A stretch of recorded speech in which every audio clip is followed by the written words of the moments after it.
제59장 갑옷 따윈 필요 없다. 허조와 마초의 상해탈의 혈투. 조조는 수염을 자르고 도포를 벌이는 치욕을 당했지만 다시 전열을 정비하고 위수 남쪽에 진을 쳤습니다. 하지만 서량의 금마초는 여전히 공포의 대상이었습니다. 조조가 진영을 둘러보며 탄식했습니다. 마초의 용맹함이 여포보다 더하구나. 누가 저자를 당해내겠느냐? 그때 곁에 있던 허저가 눈을 부라리며 나섰습니다. 승상, 제가 나가서 저 어린 놈의 길을 꺾어놓겠습니다. 다음 날 양군이 대치한 가운데 서량의 금마초가 은색 창을 들고 나왔고 위나라 진영에서는 호랑이 같은 바보 허저가 거대한 칼을 들고 달려나갔습니다. 내가 조조 승상의 호위 장군 호우 허저다. 조조의 개가 짖는구나. 내 창을 받아라. 두 장수는 마리 거품을 물 때까지 백여합을 겨루었으나 승부가 나지 않았습니다. 진영으로 돌아와 말을 갈아탄 두 장수는 다시 맞붙었습니다. 또다시 백합이 지났지만 창과 칼이 부딪히는 불꽃만 튀길 뿐 여전히 막상막하했습니다. 싸움에 심취하여 온몸이 땀으로 범벅이 된 허저는 갑자기 자신의 진영으로 돌아가더니 소리쳤습니다. 에이, 거추장스럽다. 허저는 투구와 갑옷, 속옷까지 모두 벗어던졌습니다. 근육이 불끈거리는 상반신을 완전히 드러낸 알몸 상태로 다시 말에 올라 전장으로 뛰어들었습니다. 와라! 오늘 둘 중 하나는 반드시 죽는다. 겨울바람 속에서 허저의 몸에서는 땀이 증기처럼 피어올랐습니다. 허저가 짐승처럼 포효하며 칼을 내리치자 마초도 질세라 창을 찔렀습니다. 챙! 강! 결정적인 순간 허저는 마초가 찌른 창을 겨드랑이에 끼고 힘을 주었습니다. 뚝! 마초의 창이 반으로 부러졌습니다. 두 장수는 부러진 창자루를 들고 말 위에서 뒤엉켜 싸웠습니다. 피와 땀이 뒤섞인 이 처절한 알몸 혈전은 양쪽 군사들의 넋을 잃게 만들었습니다. 결국 조조가 하우연과 조옹을 보내 혼전이 벌어지며 두 장수는 물러났지만 마초조차 혀를 내둘렀습니다. 허저는 진정 호랑이 같은 장수다. 하마터면 내가 당할 뻔했다. 무력으로 마초를 꺾기 힘들자 조조는 지구전을 계획했습니다. 하지만 위수의 모래땅은 너무 물러서 성을 쌓을 수가 없었습니다. 둑을 쌓아도 밤만 되면 무너져 내리기 일쑤였습니다.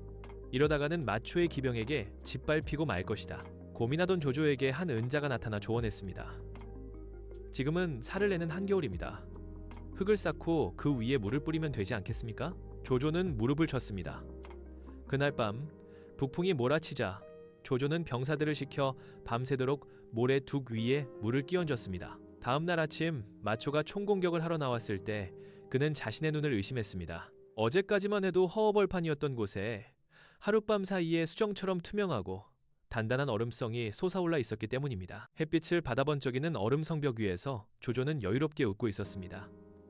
마초야, 이 성을 넘을 수 있겠느냐? 미끄러운 얼음벽을 기병으로는 도저히 오를 수 없었습니다. 마초가 얼음 성벽에 막혀 고전하자 조조의 참모가우가 반간계를 제안했습니다.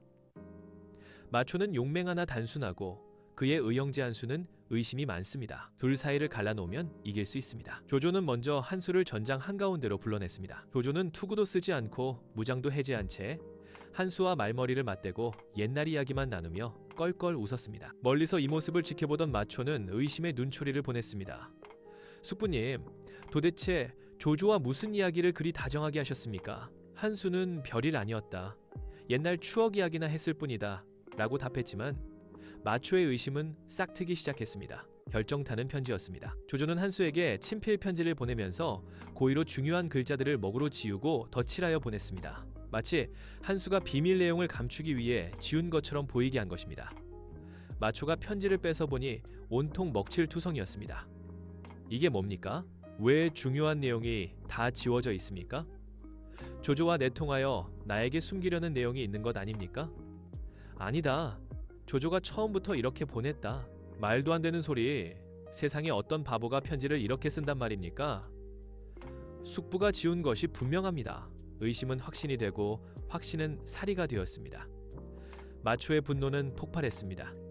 한수 늙은이가 나를 팔아넘기려 하는구나. 마초는 칼을 뽑아 한수를 내리쳤고 한수는 비명을 지르며 한쪽 팔이 잘려나갔습니다. 맹주들이 서로 칼을 겨누게 된 서량연합군은 순식간에 자중질환에 빠졌습니다. 조조는 이 틈을 놓치지 않고 얼음 성문을 열고 총공격을 퍼부었습니다. 마초는 방덕, 마대와 함께 필사적으로 싸웠으나 아군이 적인지 적이 아군인지 모르는 혼란 속에서 대패하여 서량으로 도망쳤습니다. 조조는 붓 한 자루로 20만 대군을 무너뜨리고 위풍당당하게 허도로 돌아왔습니다. 한편 서량의 패배 소식은 한중의 장로에게 전해졌습니다.